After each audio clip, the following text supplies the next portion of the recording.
I'm a real believer in the company of one principle. I say principle in the sense that I have a few employees, but the goal is to work with remote workers, fully autonomous, combined with contracts they have to deliver. I love that concept, Steve. And obviously, I started out my career as a freelancer, working with worldwide talent, working with worldwide companies. And I was so grateful to have the opportunity to connect with brilliant minds such as yourself, Steve. Example, think about having a startup. You have a startup, you're looking for generalists as much as possible. So if you have an employee, that employee can do a lot, and it's tough to find those generalists. So you're trying to align your goals with their goals, and that makes it a win-win-win. So anytime that there is an alignment, so anytime that all our goals.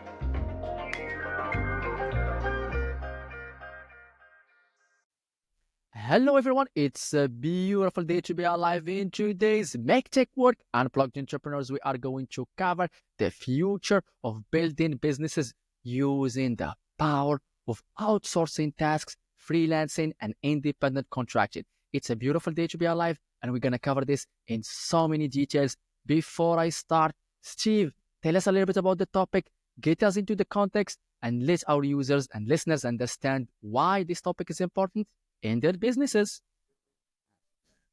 Thanks, Mo. I'm a real believer in the company of one principle. I say principle in the sense that I have a few employees, but the goal is to work with remote workers, fully autonomous, combined with contracts they have to deliver. Usually they have the personality to work, to be in a position of the pressure of delivering quality. I like quality. I need quality for myself. I need quality for my customers. You and I, we need to bring quality and value to this audience here. And so less employees, less drama, profit over payroll, access to global talent around the world at a decent price. Sometimes you need to pay more to get better quality. Sometimes it depends on the role. Yeah. Over here, overall, with employees, it's very, very costly, and it costs money. It costs money with the accountants. Certain tasks are very tech-driven. Sometimes it's quality assurance. You can get a decent, I would say, cost for that. So all these things makes the fact that you can really build a billion-dollar company from your basement if you want to. And this is something that we should never forget. So building a company of one from your basement. So what do you think about that, Mo? I love that concept, Steve. And obviously, I started out my career as a freelancer, working with worldwide talent, working with worldwide companies. And I was so grateful to have the opportunity to connect with brilliant minds such as yourself, Steve. I met new people, new companies, new projects. And the way that they treated me with kindness, with collaboration, with great communication, with open arms, that really, on an emotional level, made me really, really happy with the concept. And of course, I was on the other side of the equation where I hired multiple graphic designers, different programs for many of my companies and many of my business partners. And it was a really good experience. So I am a huge believer, Steve. And in this episode, we're not going to disagree. We're definitely going to agree. So it's going to be a little bit of just us agreeing on the same topic. But it is a beautiful concept, Steve. And nowadays, you can access the smartest developers in the world, the best programmers, the best graphic designers. You open a web page, you type in a URL, you see who are the top-rated ones, so the best talent. You see their reviews, their portfolio, and you can contact them directly. This is amazing. And I think back in the days, and Steve, I think you have some experience where this was not available. So back in the days, what happened? Well, did you have this ability in your first company, perhaps?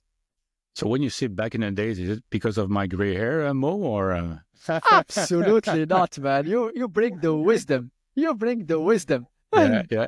It was hiring people and looking at finding people, going on a job boom at that time, or right now it's Indeed, the most popular one. So looking for employees, like scaling up with employees. So this is not the way it works. Increasing the payroll, and the payroll is the biggest. And okay, now you don't need that aspect of work.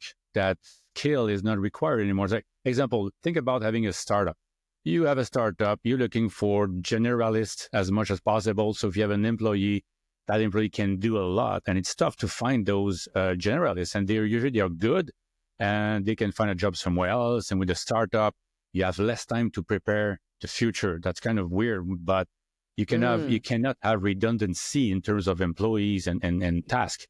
And it's something that you need to build processes and document them if you have time to do that, because this is how you can build it, and we can talk about it a bit later, and even an entire podcast about it. But yes, back in the days, it was to hire people, find those people, and unfortunately, you spend the time to train them. So my time was used to train that person or these people, and eventually they would leave. So again, you lose it. So you lose what you're doing. And in my one of my businesses is consulting, and I wanted to expand at one point, and I didn't expand. I just work out my processes. I work with AI. I improve a lot of repetitive work to be automated. So this way I was able to scale within my time work, because I didn't want to teach somebody. And what I had to do, I would have to reduce my revenues, because I was not doing consulting, to train somebody who would eventually bring more revenues, but not sure. So I wanted to sign contracts of 2 years, but at the same time, I didn't want to keep somebody in a role that he or she doesn't like. So it's kind of a weird situation that I said, okay, let's reduce the consulting. Let's keep helping the other people. Let's work on something else. And I mean, they work with freelancers like you are doing some as well. You're doing other stuff. We have many projects, but this is exactly the way you need to build. This is the new way of doing it. And when I say it's you can build $1 billion company from your basement, that's it. It's about simple but effective contracts, and hiring people who are willing to work from home and do their own thing and deliver on time with the right quality. And we have more and more of these things.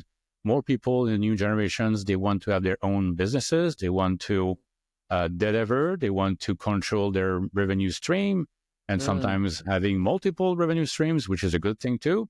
But sometimes the new generations are not working as hard as the previous one. So it's this is not your case, but company of one, revolution, new trend. You can do great with it, and I'm doing great with it, and I'm serving my customers with that business model as well. So with good quality, good results, but I still control the quality from my end to make sure it's at the level that my customers are expecting it. Amazing, Steve. And I noticed something that is amazing about your approach working with you and having so much fun collaboration is that you always ask your freelancers, what are the tasks that you like to do, that you enjoy doing?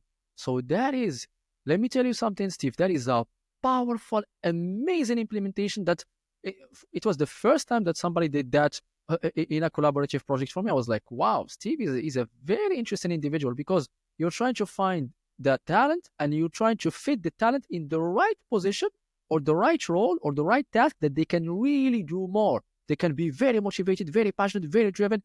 So that is brilliant, Steve. And that shows your leadership as a business owner, and also your long-term thinking. You're thinking about how to invest in that talent so they can produce more.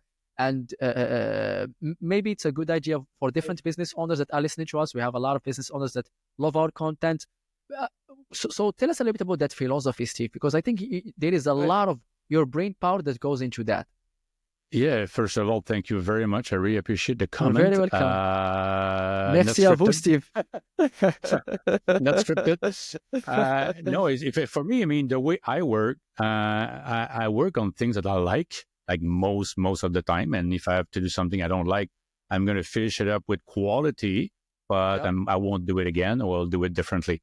So, and even during the day, I read so many books about how to, task management stuff, project management improvements, communication skills, leadership, and all these things, and other types as well. But the thing is, I don't work on things that my brain is not willing to work at this moment, and I will prepare it for that type of work later, or I will do it earlier. I will manage it or even postpone it, because I'm planning my week in advance, not totally, but I mean, a few days in advance, so I know. So I'm going really with, if you know the book, Getting Things Done, GTD, which is like Yeah, very popular book. Great That's book. pretty much it. I mean, you need to be in the right state for the right task. So if you bring that to another level and you talk like a freelancer to a freelancer, you said, okay, what do you like to do? What's your personality likes to do? What are your instincts about approaching a certain things? And for me, that makes sense because I'm going to get the maximum out of that person, and that person will be happy about doing that work. And also what I'm asking is, if you see something better that I'm proposing, please share it with me. I'm willing to improve because I'm looking for partners, collaborators, like people I can trust and I can improve myself with. So I'm not a dictator who has all the areas of the world and want to do that. So for me, that goes well with company of one, where you can bring the right talent globally, locally, if you want, and get the best out of them, not in a pejorative way, but more in the, I would say, collaborative way, where everybody wins. And my customer wins, I win, and my partner wins as well. And if I can teach certain things as well on the other way, I would. I mean, this is, I think, something you liked, and also another partner of us likes to talk about business in general. So we spend some time to do that. It's not only task-oriented, it's more about being also people-oriented. Absolutely, Steve. And I noticed that improved my productivity and our collaboration. And it was a really nice conversation to have, because it shows that, Steve, as a business owner, you're thinking about your business and about also the entrepreneur, because a freelancer is a solopreneur as well. So you're trying to align your goals with their goals, and that makes it a win-win-win. So anytime that there is an alignment, so anytime that all our goals, all our needs are aligned together, that's where we win. That's where we get the big win. Maybe I will share a little bit my experience. So during my experience as a solopreneur, as a freelancer, I was able to connect with many individuals, many companies. And I noticed that the most powerful aspect of freelancing that I would love to share with our listeners is sales. You have to be able to sell. You have to be able to provide the service that the individual is looking for. So you need to be a salesperson. First things first, you have to learn how to communicate, how to make sure that the message that you're providing is clear, to the point, and sales is very critical. And I think that also makes it very interesting and exciting for solopreneurs and freelancers to be able to connect with different people and to sell their services to different marketplaces. Obviously, sometimes you will win, sometimes you will lose. That's just the beautiful nature of life. And I always believe when you lose, the wins are much sweeter. And that's how I felt, So in freelancing, you have two types of projects as well. So you have fixed rate projects and you have hourly projects. And currently the world, Steve, is moving towards the fixed rate projects or task-driven projects. So you pay for a task or you pay for a project. So let's say website development. So once you deliver this website, we are going to pay you this amount of dollars, for example. So the freelancer is incentivized to finishing the project as soon as possible with the highest quality possible. So the business owner will get the website really soon, and the freelancer will get that compensation after the delivery of the project, which is really good. Hourly rate is something that a lot of, let's say, financial advisor do, consultant, different types of projects where you need that person to be there in meetings. You need that person to be there with you in different scenarios, etc. And both of them, they work. Both of them is really good. And there is a freedom, I think, that comes with freelancing for both the entrepreneurs and the freelancers. So the entrepreneurs, if there is a misunderstanding, if the relationship is no longer good, they can just easily just finish off that relationship gracefully with kindness and move to the next step. And of course, the freelancer as well, if there is other opportunities that are available in the marketplace, of course, there's a conversation with the company, and there is an easy way to move in along, which is really great. And perhaps that's not easy for other companies or other individuals, that there is perhaps in contracts, you have to notify the company, there is non-exclusivity, non-compete. So we have so many contract clauses that are eliminating that freedom from so many other types of employment, if you will. And freelance is just free. You can move it from one contract to another. And the same for the company. They can hire person A, then go to person B, then go to person C until they find that perfect fit. And once they do, the relationship can really, really be successful.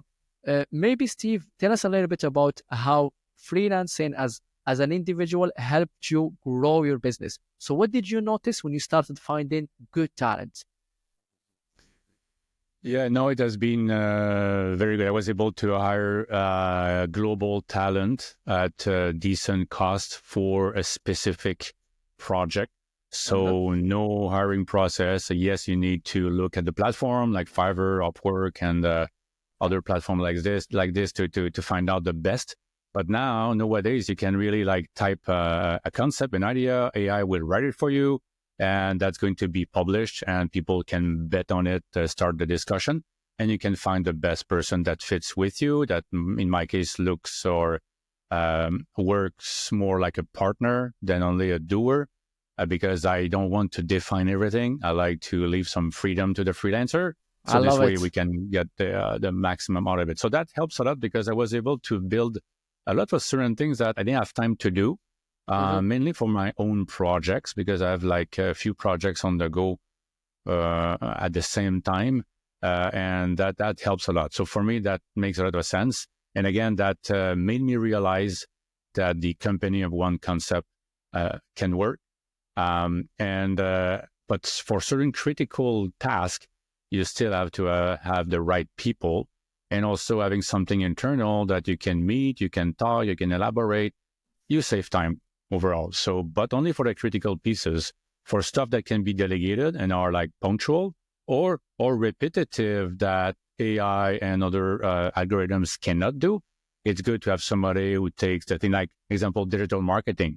It can be your message, your talking, your images, all your stuff, but somebody can take this material and do something with it and perform, and you can like meet once in a while to improve the process. So we'd call it like the digital marketing process, like the machine, I like to call them, like the system. And once you have this system well geared up and well oiled, you can still improve it because you have a system in place. If you don't have a system, how you can improve it? But also I'd like to go back to the your argument and comment about being a salesperson. I mean, we have to be we have to be good in sales. We're selling to our friends. We're selling to investors to raise money. We are selling for products. We're selling to freelancers to give us a cut or be paid later, or do more for the same cost. We're always selling something. And in my opinion, and I'm not alone in this, I mean, you cannot start a company and be successful if you cannot sell something. You need to have somebody who can sell your idea first, because you have nothing, it's not done. So, but at the same time, a very pure salesperson usually is not good at running a company. So you need to have an operator. So the big, I would say the most important common setup is having a visionary salesperson and an operator that can make it work, because having a very good plan badly executed is worse than having like a decent plan well executed. So at the same time, you can have a vision of something, but you need to get the shit done ASAP and be able to do it right at the right time with the right people. So it's all these things that the freelancers can help to bring global talent. But you still have to have these two things internally, because if you don't know certain things in terms of operations and you delegate that to one solopreneur freelancer and thing is going to figure it out, you can end up to having a very bad setup. And I'm very fortunate to be technical enough to understand these things, do my own research. I understand it like you can do. And this way, with this, I can make sure that the quality from the freelancer is going to be good quality, because I knew it before delegating it to that person or that group of people. This way, this is how I can bring what I want. Because sometimes I can tell you I got frustrated with some freelancers, and it was a very good learning experience for me. Now I know more how to select them. I know what questions to ask, and I know how to manage them. And also, depending on the culture, there are different ways. So now I have good partners, and I'm still looking for more collaborators along the way for certain things. and from agencies that can help me with big projects that I have to deliver. So that's how it helped me. It still helps me, and most of my projects are leaning toward more and more collaborators and freelancers and agencies as well globally. Meaning that I can have an agency who is very good with Microsoft, is a gold partner example.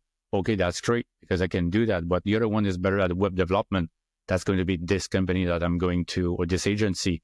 If it is a small task, website, or certain things, I'm going to deal with a web developer directly because I know how to manage. So all these things it depends on the situation, the context, but I'm going with the best talent. I don't want to have too many of those because you need to create a relationship as well to spend less time, and they will understand what you want. But again, with generative AI, we can craft like a statement of work fairly quickly. I'm using the microphone, so I'm talking to my open AI GPT, and we can build that thing fairly quickly with a lot of details and right to the point to be clear, because communication is key with that type of relationships. Yeah, absolutely, Steve. And I would like to add that I have a huge respect for salespeople. I think sales is the heart of any company, any organization.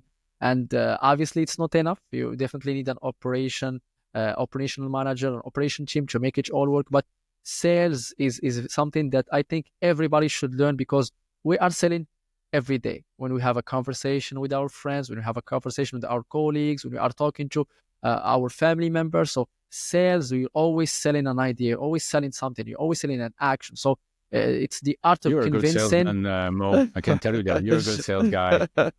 I love it. I love it. I love it. I love it. It's in my heart, and maybe I will share this story with the listeners. Our listeners. So I come from a family with salespeople. So my uncles, my dad, who's a great salesman, and growing up, I saw them selling every day, selling ideas. The way that they convince others is magical. It's beautiful, and trust me, Steve, they are far better salespeople than I am, and I'm so grateful for them, because the conversation that I've heard and the way that I saw them doing business, conducting business, really left a good fingerprint. So you really left a signature on me that really changed my life and made me believe in the beauty of sales. And so that pretty much was a good point you have. And Steve, I believe you have an anecdote. Yeah, it's funny because I think you're a good salesperson, and the first time we met, you and I, virtually, and we never met in person yet, by the way.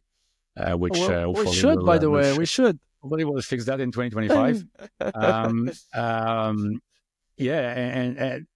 And then we talked about running, food, health, business, sales, whatever different things about our own respective visions and world and the view of the world and everything. And when I finished the call, I said I went back to see my wife, and I said, either the guy is lying all along, or he's like me, but some years younger. So I find it interesting because he said the guy is like me, but is he repeating what I said? But you didn't. I know you now. You were totally honest, and I know exactly who you are. And but it's kind of the first encounter, and it was interesting because, but yeah, your smile, your dynamism is all good. So, but if we go back to this, because we can talk about you in good words for long. But in terms of the building businesses, you are a solopreneur. You are also dealing with different tools to deliver your knowledge. Can you talk about the advantages for you as a solopreneur, freelancer, and AI technical trainer? Absolutely, Steve. So for me, the story is amazing. I started out as a teaching at university. So I taught at my bachelor degree university, then at my master degree university, different classes. And I found that I love teaching. I love teaching concepts. I love having these conversations. I love understanding my audience. So who are you and how can I help you? And I'm a people's person, obviously. And I love bringing value to the end user and teaching them new technologies, teaching them new tools. And I feel really happy when an individual is doing well in life. So when people are doing well, it's the energy. I have more energy when I see people doing well, succeeding. When I get a call, hey, by the way, the class that you taught me, I was able to get a job. Thank you so much. So that for me is my objective in life, is to help people make more money from courses and from teaching. So the way that I did it is that I was able to connect with different companies, big corporations, and provide my services to them as technical trainer. And each one of the corporations will be using a different tech stack, will be using a different tool to provide this training. And each one of the corporations will be using a different methodology, a different philosophy. Because I'm an independent contractor and I can work with different brands and corporations, I was able to collect a huge amount of best practices. So the best practices in company A, the best practices in company B, the best practices in company C, and see how everything fits together in a beautiful manner. So it is such a powerful endeavor. And if we compare this, Steve, for example, if I went from a master's degree and I was, let's say, working at university as a professor, for example, I would just be working in one organization for the rest of my life. So I wouldn't be exposed to different companies. Or even, let's say, for example, I went and I worked for Microsoft or Google or one of these big corporations, which I respect, and I think they're doing a good job. If I worked for one of these corporations, I would be signing a non-exclusivity agreement, a non-compete agreement, and most likely I will stay there because I will be doing a lot of good jobs, and I'm going to be promoted, etc. So I'm going to be, focusing on growing my career, etc. And my focus would be, let's say, for example, Microsoft products and services for the rest of my life. Of course, I can switch jobs, obviously, but I will not have that multi-dimensional view of different tools at the same time. Because currently I'm working with many brands. They have many technologies. They have many lessons. They have different ways of doing things. And I am able to see, so these people are doing it good here. These people are doing it good here. These people are missing this point. These people are missing this point. So this ability to look at the world, look at all competitors, what they're doing good, what they're doing well, that insight, you cannot get it if you don't work with multiple clients at the same time. In addition, Steve, I believe my case is special. So I'm addicted. My addiction is work. I love working 24/7, 365 every day. I tried surfing. I tried vacation. It doesn't work for me. My brain needs that work, needs that hustle. I work with a big smile. I love the workload. I love having so many things to do.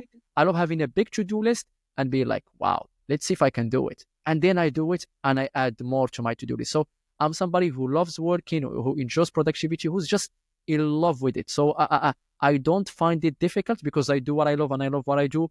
So this gets back to our beginning of our conversation.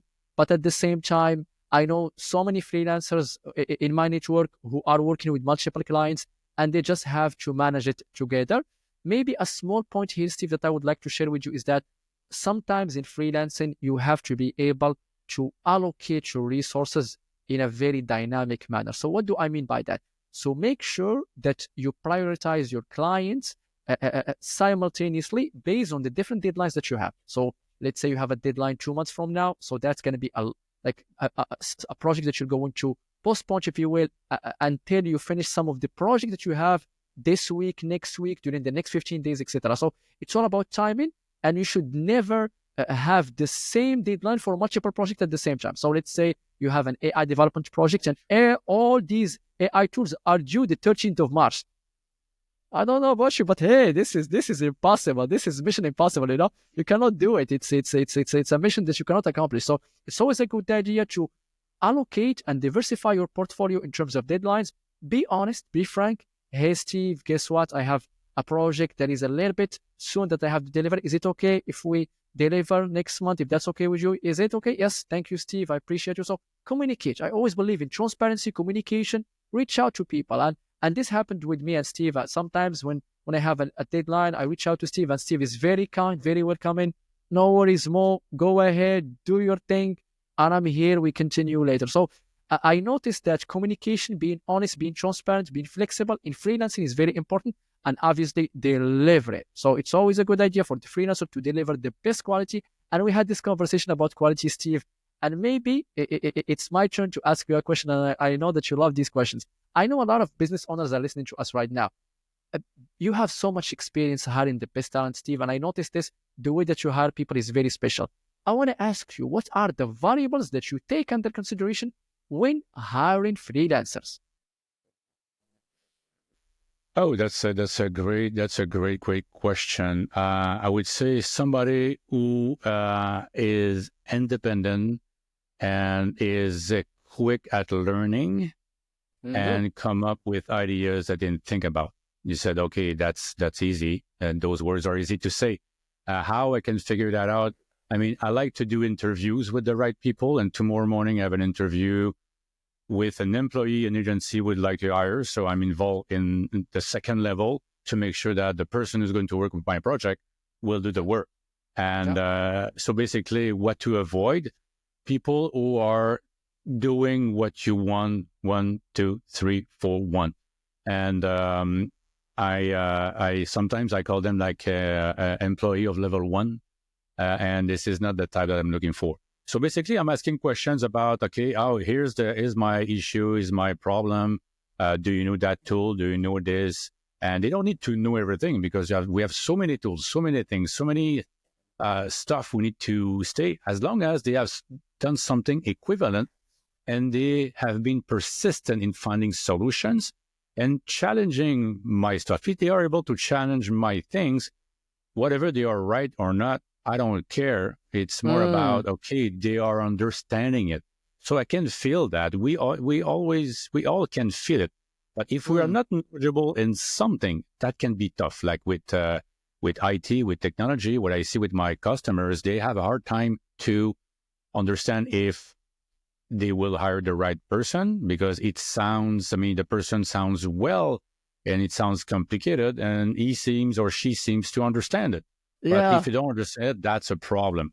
So in the case, my role is to be the bridge between business people and technical people, because I'm fortunate enough to have evolved in both. I kept the technology piece of my interest, and I learned business a lot.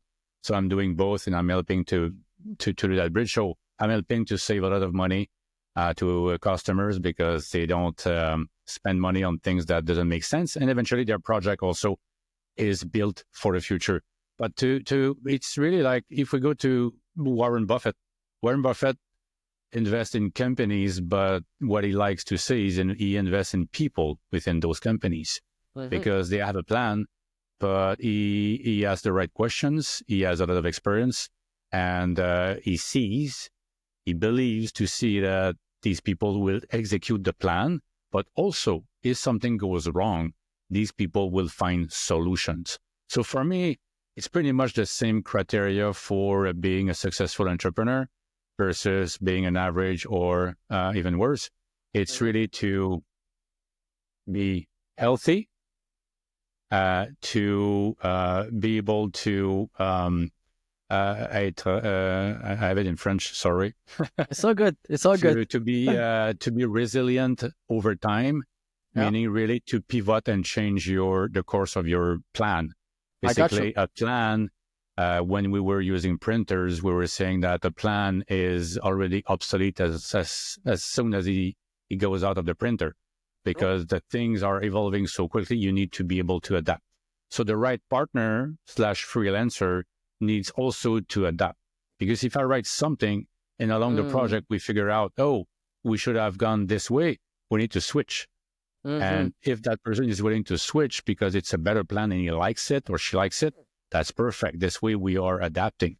So this is why by keeping the pieces of project smaller, that can be more 1, 2, 3, 4, 5, and you can get, I would say, cheaper freelancer, but less motivated. But if you go with a bigger project, you need to have like a partner style of freelancer, in my opinion. And this is what I'm looking for. And if you look at the platforms like Fiverr, they have their pro freelancers, and you have also different ranks in terms of the type of freelancers available. So all these things you need to figure out. Like when you select an Airbnb, you get used to select the good ones, or you do any transportation tools, same thing, you develop it. And this is what I'm looking for. Absolutely, Steve. Absolutely. And I love that methodology. I think Sometimes it depends also on the field of expertise, etc. So I always say to my clients and people that I collaborate with, if you're not comfortable with the technology, find somebody who is, and that person can guide you in the hiring process. So you're hiring a website developer. You can always take a look at the profile, but the interview process can go well, but you need to find somebody who understands website developers in your network, and that person can guide you. Can be there in the meeting, for example, can be there in the interview, and at the end of the interview, you can have 15 minutes interview with them, or meetings with them, in order to tell them, hey, by the way, what do you think about the person that we just interviewed? I tell you what, the person was good, tarari, tarara, so they can tell you exactly what they think, and that's another perspective, because so many times in tech, if you don't understand it, whatever the other person is saying, how can you assess it? How can you really understand what they're talking about if you don't understand technology from that perspective? If you don't, no worries. It's all good. You can always, there is a tip that I would love to share with our users. So you can always record the meeting. So ask the interview or the interviewee, hey, by the way, this interview is going to be recorded. Is it okay with you? Yes. So get consent. It's always a good idea to ask. I'm always very transparent about these things. You get the consent, and then you can export the script and ask ChatGPT if that person is a candidate. Are they using many jargons based on the script, based on the conversation? Are they a good candidate? And most of the times you will get a really, really good output to know exactly if the person, they know what they're talking about, or they're just playing around, Yeah, it's all about giving them a good tips. Any last words, Steve? Tip. Yeah, practical tip. Yeah, no, oh, sorry. Yeah, very good practical tip. And I mean, using AI to talk about different things related to, example, company of one, and help to document some of your processes. Because again, with company of one, if you are very much artistic in your approach, you won't be able to build it. As simple as that. I mean, if you think that you're going to figure out everything, and the next day you need to start again, you're going to do the same work all the time. You're going to waste your time, and you'll believe that, okay, I'm working hard. I'm working very hard because I spend like 12 hours on my day. This is not my goal. Yeah, that's I work true. hard, but I work smart. And Absolutely. Using AI, obviously, these days, but also building machines where, okay, you put the document there, the person takes it, make it better, develop something, put it back there, a third person takes it. So all those things, and you can double check, and it's all centralized, but also at the same time, being everywhere, I mean, globally accessible, and done by different people with the right skill. And at the end, you double check the quality, and you just ship it, deliver it, whatever you're doing. So all these things in terms of operations, this is what I like to improve. This is what I do. This is what the people are not focusing on. Yeah. And for me, this is how, even from operations, you can bring customer experience. It sounds disconnected. Operations, customer. No, operations is to have a product, and the salesperson and the product is delivering the thing. I mean, operations is where you gather the information. It's how you improve the processes and the quality. This is where you collect a lot of quality data for business intelligence, but also all the steps and stages along the way can be shared with a marketing way with the customers or any customers, so you can take advantage of your, I would say, improved and automated and data quality gathering processes that you build, and you can be better at delivering the thing. So if it's eventually that when a customer calls, the employees or the freelancers are aware of what's going on with this customer and what stage, and they can be quick at answering it and helping the customer because they know it. Like, you can have a CRM for that, but a CRM needs to have the quality of the information coming from the operations as well, not only the customer information, which, what is the address, what is the company, what is the website? No, what's going on with his product, what is delivery, if it is manufacturing, at what stage, or if it is a process where you pre-purchase or you pre-order it. So at what stage are you, examples? All these things need to be easily shared and accessible these days, because people are expecting to get an instant answer with the right answer quick to what they do. If not, how come? So yeah, you need to transform and be ready. And this is how you can be very efficient with the less number of people, and at the limit, extreme limit being only one.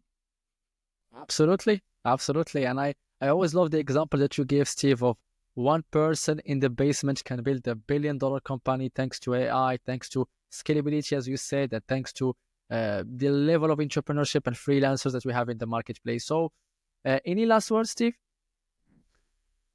Yeah, I think that the future of the businesses is not how many employees you have. It's really how much value you can create with a less amount of people, and take advantage of agentic AI and generative AI and improving your processes one at a time to make a full, systemized, well-operated company. Absolutely. And I always say, it's always a good idea to give people a chance. Even let's say if you see a freelancer who's new, let's say in Upwork or Fiverr, and you like their portfolio, and you have a small budget, for example, give them a chance, see what they have, because if you do, you might be surprised with the results. Yep. So be effective, be smart, work hard, and you'll be able to get to a $1 billion company of one. Okay, Mo. So you have last word. I think that we covered a lot, and I think there's something that we should talk about, how to improve processes in a better way. So we'll do that. Absolutely. We have so many episodes to cover, and it's going to be a lot of fun. Good. Thank you, Mo. And so for the people who got until the end, please subscribe. We have more and more topics to discuss, and reach out to us if you have any specific questions, comment about it. What we want to know is what brings value to you, entrepreneurs. This is our mission. This is our main objective of this podcast, and we have fun doing it. Hopefully you have too. And we'll see you in the next episode. Absolutely. Don't forget the like button. Yeah. Bye, Mo. Bye. Take care.